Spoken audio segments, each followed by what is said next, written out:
Hi, I'm 48 male, and I think I'm an a-hole for taking my ex-daughter-in-law to court. I know how bad this sounds, but I swear it will make sense. I got married when I was 18. I tied the knot pretty quickly, and I was okay with it. Also, by then, my wife was expecting a child, so it seemed like the next possible step. While becoming a father was not on my plan for another 6 years, I was ready to step up to the responsibility, and so I did. I worked day and night and did my best to provide for my family. I was lucky to have a supportive wife and family because I was able to finish my education and get a better paying job to make sure my child was having a decent life. Honestly, my son is my everything. His mother, my lovely wife, passed away when he was just 8 in a drunk driving accident.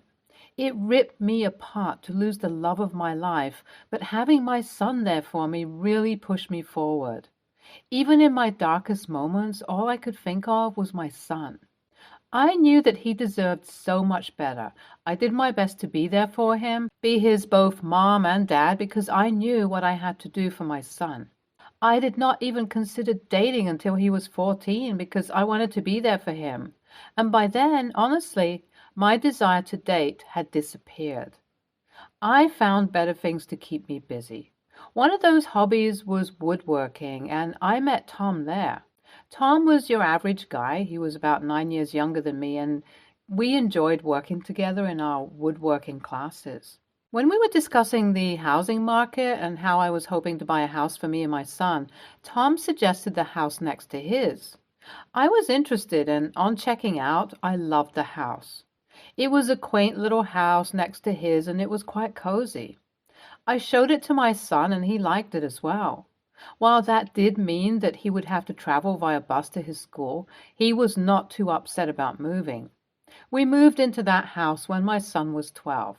When I lived next to Tom, I noticed a few things about my neighbor. He is an alcoholic. He is abusive. More often than not, I would hear him screaming at his elderly mother. I felt bad for the woman, and whenever I was working with him, I would try to bring up the topic as gently as possible. But he was not willing to listen to anything I had to say. It was not a good thing to realize that the friend I have had for the past 4 years is an alcoholic man who abuses his mother. I don't know if he had hit his mother, but I knew he was verbally abusive. Owing to our friendship, my son was often around Tom, and somewhere I noticed that as a young boy, my son was definitely idolizing Tom. I did not want that to happen, so I lowered my contact with Tom, and once I did that, Tom did not reach out to me either. So overall, our friendship died down easily, even though we lived near one another.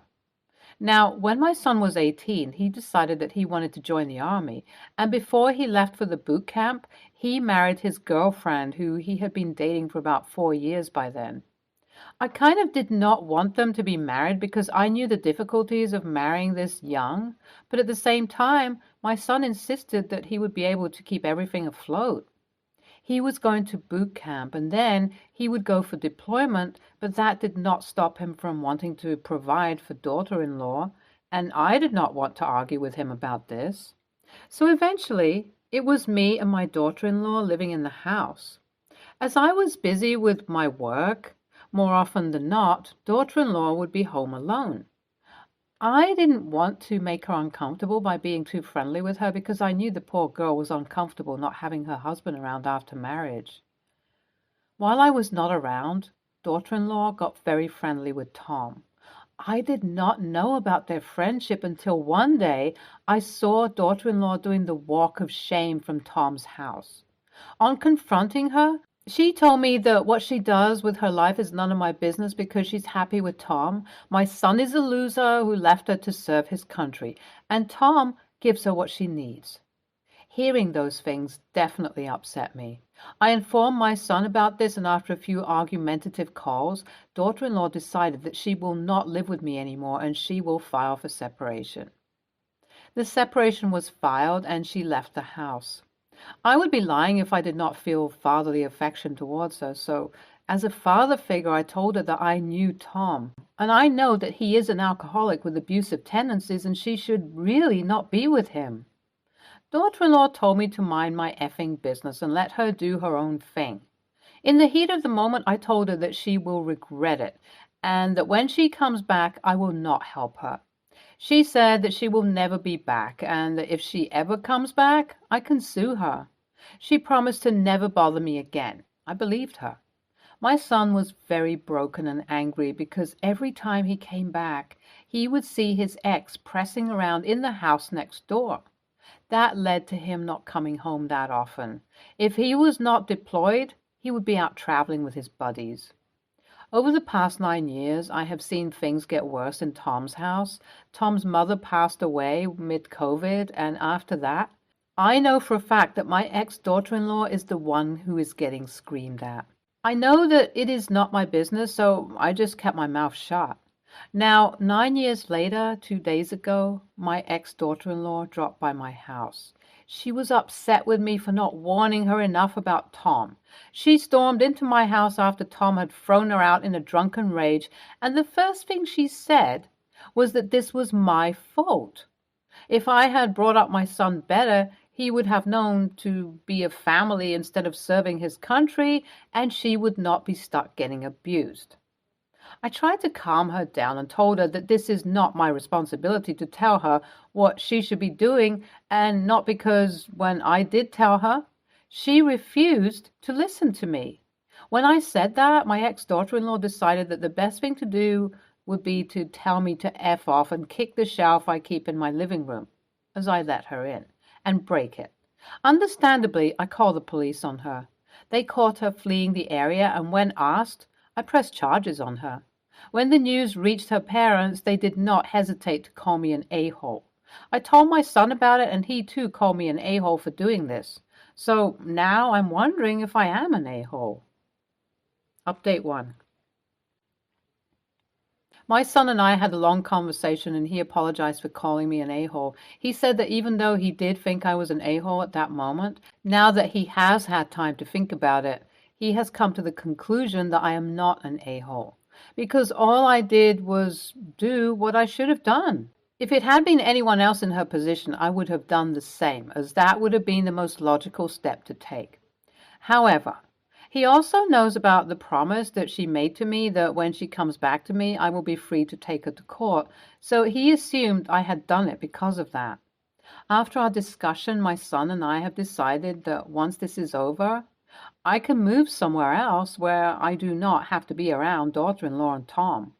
Son also suggested I get security cameras around my house once he heard about Tom giving me death glare since daughter-in-law went into custody. I will install them ASAP. I do not know why, but I have a gut feeling that Tom might do something dumb. Update 2. Tom did something dumb. Ever since my ex-daughter-in-law has been in police custody, Tom has had the free rein to drink. Based on the court hearing I had with daughter-in-law, I learned that she got thrown out of the house for trying to stop him from drinking. Anyway, since she is not around, Tom got extremely drunk and decided to break my windows with rocks and break into my shed. He smashed my lawnmower into bits and pieces and tried to break into my house when I called the police.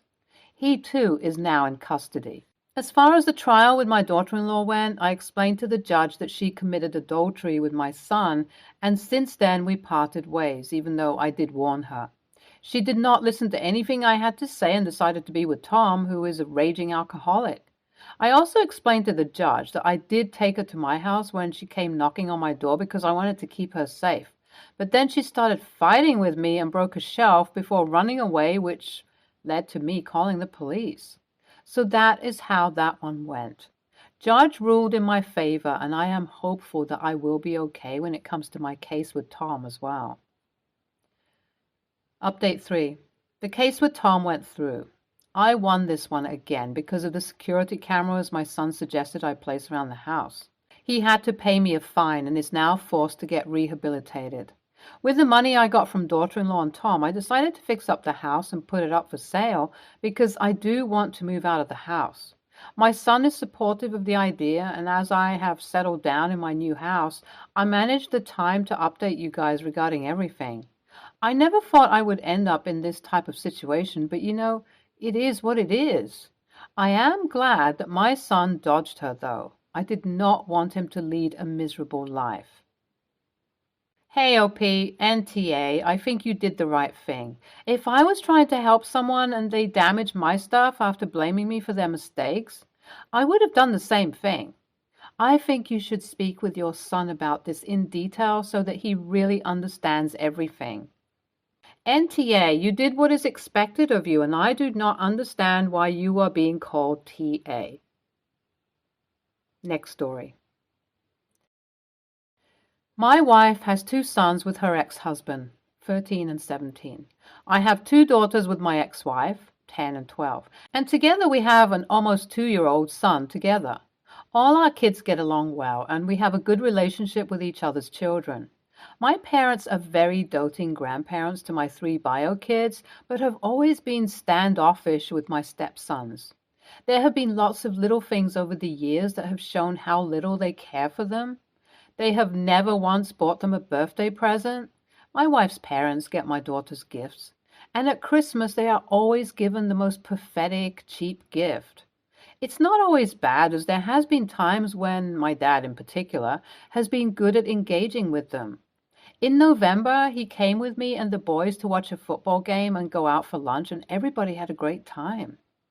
Last week, my mom stayed with us as it was my daughter's 10th birthday. She stayed in the 17-year-old's room, and he slept on an air mattress in his brother's room. Not only did she never think to thank him, but she also tried banning him from going in the room at all when he occasionally needed to. One morning, he knocked on the door to ask if he could go in to grab his sneakers, and she said no and wouldn't even pass them to him. I had to intervene and get them myself. Despite this, he was nothing but polite to her face. If I listed every passive-aggressive thing she said, did to the boys during her stay, it would make this post too long. On Friday, the 13-year-old and toddler were playing outside with a basketball. At one point, 13-year-old threw the ball a little too hard at his brother and knocked him over. My mom had been outside and saw what happened and started to berate the 13-year-old and grab him hard by the arm. When his mom came outside to see why the baby was crying, my mom continued to say foul things about my stepson and called him an awful brother and dangerous to her grandson. When stepson told his mom what he had accidentally done, my mom started raving about him doing it on purpose. When I got home, my stepson was sulking in his room. My wife had told me what had happened, so I went to see him and we talked. He vented about how my mom had made him feel the whole week and asked me why she hated him and his brother.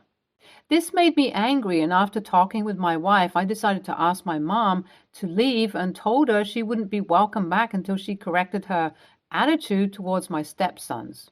Of course, she didn't take this well, and after she argued with me for over an hour, she left. Later, I got a call from my dad, who was livid. He wouldn't let me explain myself, so I hung up. I feel I did the right thing to protect my stepsons, but my siblings are also upset with me. They think I'm an ass for treating our mom badly and overreacting. Even my wife thinks we shouldn't have kicked her out, but instead talked to her and given her a chance to change her behavior. AITA? 100% NTA. Well done on defending all the children in your home. I am happy that your stepsons have a great step-parent in their corner. As for your mother, please make sure that she is banned from your house until she apologizes for her awful behavior. NTA, because you finally took action to stop her behavior. But you're trending on the a-hole side based on this continuing for years without response. If you back down, you will be an a-hole because this is purely bullshit behavior you've overlooked far too long. Your bar for your dad being a good companion on an outing is such an underwhelming standard. You knew your mom was highness and an a-hole while, I guess, in your son's room before she laid a finger on your other son or maligned his character and integrity. You need to reckon with the damage here. The kids witness so much favoritism and ostracizing from your family. They know good and well how little love your family has for them. Next story. My 21 male sister, Layla, has owned her horse since she was 7 years old. A little over 3 years ago, my sister had an accident in sport which landed her in a coma. Layla's horse is boarded about a 4-hour drive from where I, and most of my family, live. My older brother, Jacob, 29, and his mom live less than an hour away from the stable. The horse is fully trained and Layla used to compete with him. The arrangement has always been that most of the horse's expenses would be paid for by Jacob's mom. Our dad isn't in the picture for any of us, as well as my mom and stepdad. After Layla's accident, Jacob started contributing financially to the horse's needs and even started riding him. Last week, my parents asked me if we could have a talk. When I got to my parents' house, my best friend and Layla's long-term boyfriend, Thomas, 21, was also there and didn't know why he was called over either. My parents pretty bluntly told the both of us that they were going to sell Layla's horse because it's unlikely that she'll ever wake up again and it's not reasonable to keep putting money into the animal. I asked if they'd spoken to Jacob or his mom about this, since they're the horse's primary caretakers, and put a fair amount of money in as well. My parents said that they hadn't spoken to Jacob or his mom, and they shouldn't have to because it's Layla's horse and they're her parents. Thomas disagreed with this and offered to contribute financially to the horse as well as driving up to take care of him. If and when Layla does wake up, she's going to want to know her horse is okay. I agreed with Thomas and put out the same offer. My parents told the both of us that we're not thinking clearly and it's better for everyone if the horse is just sold. This decision didn't sit right with me, so I called Jacob and asked what he thought about the matter. Jacob wants to keep the horse, and so does his mother, and his mom has said that she will fully pay for the horse's expenses by herself if it comes to it. My parents told Jacob that he just needs to get over it because it's not his choice, and hung up on him. Once the call had ended, my parents said that I was completely wrong for calling Jacob for his opinion, and that they're disappointed in both Thomas and I for even considering keeping the horse. Both my parents are upset now. They won't answer my calls and have also seemed to cut contact with Thomas, who was like a son to them. AITA for going against my parents on wanting to sell my sister's horse and asking my brother his opinion on it. Edit more info. Replying to questions in the comments. The horse has nothing to do with Layla's accident. She was athletic and involved in multiple sports at the time. As far as I know, my parents are completely fine with money, though it is possible that they're just not telling me. I'm not 100% sure as to who has the legal rights to the horse because we've always called him Layla's and never really talked further about it, but I assume he belongs to my parents. Thomas and I are both in ongoing therapy. Therapy was suggested to my mom a lot back when the accident first happened, but I don't think she ever went, and my stepdad refuses to go. Both myself and Thomas still regularly go see Layla and spend hours, if not the full day, with her. The main reason for keeping so much hope is that occasionally there'll be the slightest movements, yet obviously non-responsive, or her heart rate will slightly pick up. My parents don't go see her very often anymore, but they still ask both of us about how she is. I don't know if it's relevant, but Layla and I are twins, and she had been dating Thomas since she was 13 and he was 14, which explains the extra attachment. Other people do interact with the horse. He's properly groomed, and those of Layla's friends who also boarded their horse there, as well as sometimes the owners of the stable, will pet him and take him out into the paddock when they bring their own horses out and bring him in again. Layla has been in the coma for 3 years. The horse is currently 17. The last time we got an offer on him was while Layla was dismounting after a competition. Back then, those offers were almost $44,000. Layla was the one to refuse that offer directly. That was about 6 months before the accident. We're fraternal twins, thus me being male and her being female.